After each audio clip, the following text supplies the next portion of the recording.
ஜனவரி 3 2025 முதல் திரையரங்குகளை ஆக்கிரமிக்க வரும் பயாஸ்கோப் இன்று நடைபெற்ற பிரஸ் மீட் அனைவரின் கவனத்தையும் ஈர்த்தது. மேடையில் கலைஞர்கள் மற்றும் முக்கிய பிரமுகர்கள் பங்கேற்றனர். இயக்குனர் பாக்கியராஜ் இந்த படத்தை இயக்கிய சங்ககிரி ராஜ்குமார். ஆஹா OTT நிர்வாகி கவிதா. இசையமைப்பாளர் தாஜ்நூர் மற்றும் தொழில்நுட்ப கலைஞர்கள். படத்தின் கதையும் பாடல்களும் பின்புல இசையும் உங்களை திரையில் அதிர வைக்கும். பயாஸ்கோப் உங்கள் எதிர்பார்ப்பை மீறியொரு சினிமா அனுபவம். ஜனவரி 3 திரையரங்குகளில் காணட்டும். For more updates subscribe Screen Time Pass. சின்ன சின்ன படங்கள் தான் மக்களோட பிரச்சனைகளை, மக்களோட வாழ்வியலை, மக்களோட சந்தோஷத்தை, மக்களோட துக்கங்களை மக்களுக்கு அறிமுகப்படுத்துற படமா இருக்கும். அதனால சின்ன படங்களா இருந்தால் ஒரு நல்ல படமா எடுக்கும் பொழுது நமக்கு ஒரு மனநிறைவு கிடைக்கும் அப்படின்ட்டு இண்டிபெண்டன்ட் மூவி உலகம் முழுக்க பெரிய அளவில் வளர்ந்து வந்துகிட்டு இருக்கு. அப்படிங்கிறதுனால இண்டிபெண்டன்ட் மூவியை நான் ப்ரொமோட் பண்ணிக்கிட்டே இருப்பேன். உங்ககிட்ட ஒரு நல்ல கதை இருக்கா, அழகா ஒரு ஆர்டிஸ்ட் இருக்காங்களா, நீங்க போயிட்டு அழகா படத்தை எடுத்துட்டு வாங்க அப்படின்னு சொல்லிக்கிட்டே இருப்பேன். அப்பெல்லாம் எனக்கு என்ன ஒரு கில்ட்டி இருக்கும்னா, சரி எடுத்துட்டு வந்துடுறோம், முடிச்சிடுறோம், எங்கே கொண்டு போய் நாங்கள் மக்களுக்கு சேர்த்துறது அப்படின்னு கேள்வி கேட்டால் நான் என்ன பண்ணுவேன் அப்படின்னா எனக்கு அந்த கில்ட்டி இருந்துக்கிட்டே இருக்கும்.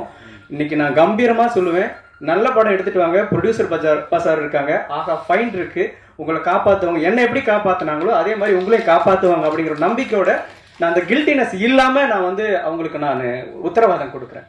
உண்மையிலே எந்த இன்டர்வியூவில் போனாலும் நீங்கள் ரொம்ப சிம்பிளாக எடுக்கிறீங்க, ஒருத்தரை படம் எடுக்கிறீங்க அப்படின்னா இந்த மாதிரி படங்கள் எடுக்க முடியும் நம்ம காட்டும்போது தான் எனக்கு திடீர்னு ஒரு டக்குன்னு ஸ்ட்ரக் ஆகும். சரி எப்படி பிஸ்னஸ் பண்ணுறதுன்னு கேட்டாங்கன்னா நம்ம என்ன சொல்கிறது அப்படின்ட்டு.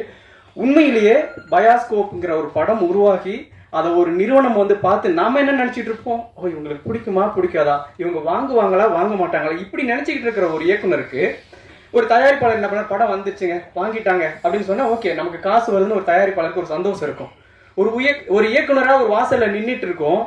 அப்போ ஏங்க இந்த படம் சூப்பராக இருக்குது, நாங்கள் இந்த படத்தை வாங்கிக்கிறோம் அப்படின்னு சொன்னதோட மட்டும் இல்லாமல் உங்களை மாதிரி நல்ல படங்கள் எடுக்கிற இயக்குநர்களுக்கு, படைப்பாளிகளுக்கு நாங்கள் வாசல் திறந்து விடுறோம். அந்த நல்ல படங்களை தொடர்ந்து நாங்கள் ஒரு வெளியிடறதுக்கு ஒரு ஃபைண்டுன்னு ஒரு சப் கேட்டகரியை கிரியேட் பண்ணுறோன்னு சொன்னால் ஒரு டைரக்டர் எப்படி நின்றுட்டு இருப்பான்னா, இந்த படத்தில் அந்த கல்யாண மண்டபத்தில் நான் நின்றுட்டு இருந்தேன் பார்த்தீங்களா, அப்படி தான் நின்றுட்டு இருந்தேன். அவங்க சொல்லும்போது அவ்வளோ எமோஷனலாக இருந்துச்சு. உண்மையிலே என்னை பார்த்துட்டு இருக்கிற என்ன மாதிரி படம் எடுக்கணும்னு நினைக்கிறவங்க எல்லாருக்குமே அவ்வளோ சந்தோஷமாக இருந்திருக்கும். நான் முதல்ல ஏன் ஆகாவுக்கு நான்